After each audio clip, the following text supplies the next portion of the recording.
Hey there, folks. Welcome back to another episode of our podcast, Deliverability Dialogues. You know the drill, right? Email marketing. It delivers this amazing ROI. But actually getting those emails past the spam folder, that's still the big hurdle, a huge challenge. So our mission in this deep dive, for you, our listeners who really know this space, is to unpack some critical strategies, things that often get overlooked, frankly, strategies to make sure your emails land where they should, the inbox, not the spam folder. Okay, let's unpack this. What are the really impactful reasons, the ones people miss, for emails ending up in spam? Well, things definitely shifted quite a bit back in February 2024.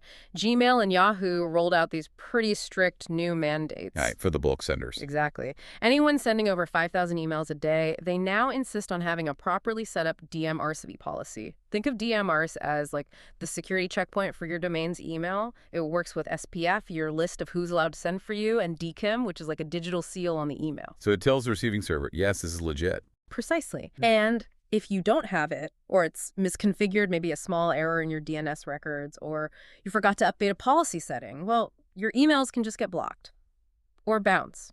We've actually seen ongoing issues, particularly with Yahoo, stemming from these authentication problems. What's fascinating here is how these technical standards directly underpin your sender reputation, your trustworthiness. It's not just deliverability. It's fundamental for fighting things like spoofing and phishing, too. Protects your brand. That technical side, those mandates, yeah, that feels like a massive change, a real line in the sand. But it's not only about the tech setup, is it? I mean, you can have perfect DMR and still hit the spam folder. So what's the next piece people often get wrong? Absolutely.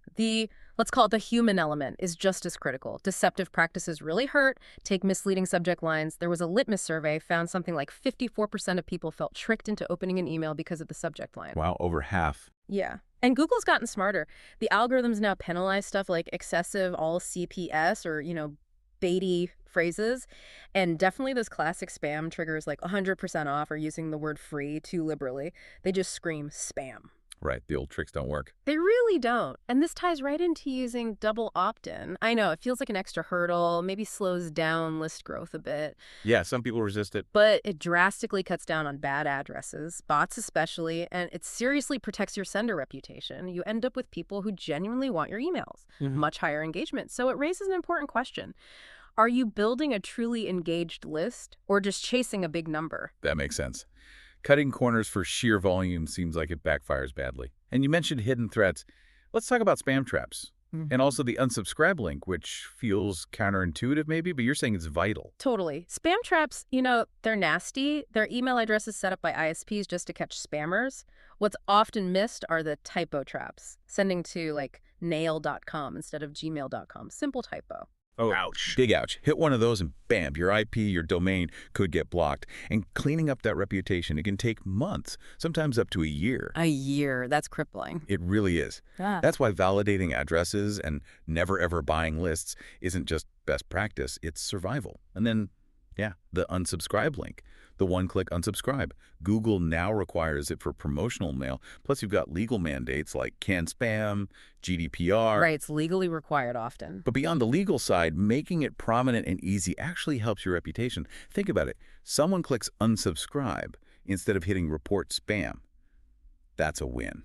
Ah, I see. Fewer spam complaints. Exactly. It keeps your list cleaner, more engaged. If we connect this to the bigger picture, a smaller, engaged audience is far more valuable than a large, disinterested one that keeps flagging your mail. Okay, so it really sounds like this isn't a one-time setup. You can't just configure DMRs, avoid spammy words, and call it a day, right? This needs constant attention. Absolutely. It's all about continuous optimization, vigilance. You need proactive list scrubbing, not just removing bounces, but looking at engagement. Are people opening, clicking? Maybe try re-engagement campaigns before you purge inactive contacts. And definitely run spam tests before sending major campaigns. Use seed lists across different ISPs to see where you might land. And then just religiously review your analytics. Bounce rates, open rates, click-through rates, complaint rates. Look for patterns. A dip-in opens at one specific ISP.